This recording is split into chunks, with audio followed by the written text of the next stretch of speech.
Quello che ho vissuto io è stato semplicemente sentire un grande boato venire dall'alto e io sono miracolato perché, mhmm, fortunatamente son riuscito a spostarmi di quel tanto che bastava da essere colpito solo parzialmente. Ovviamente il primo pensiero è per chi non c'è più e in particolare ai miei compagni di cordata di quel giorno che erano Nicolò, Paolo e Filippo.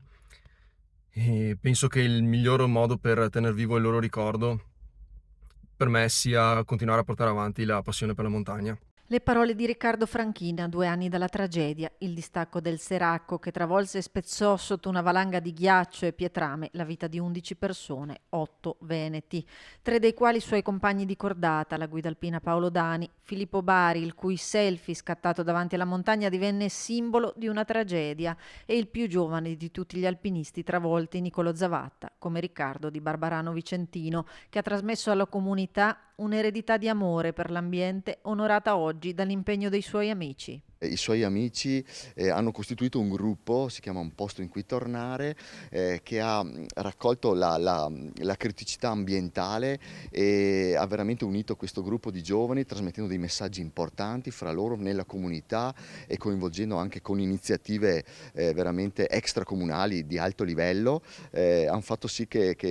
la tematica ambientale sia molto sempre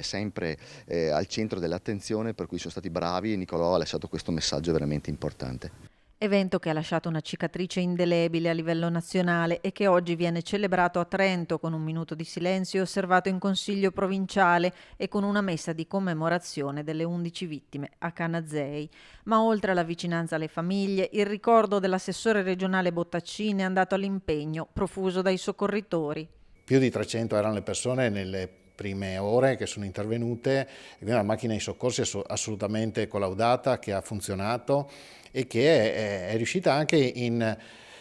imprese direi quasi miracolose, no?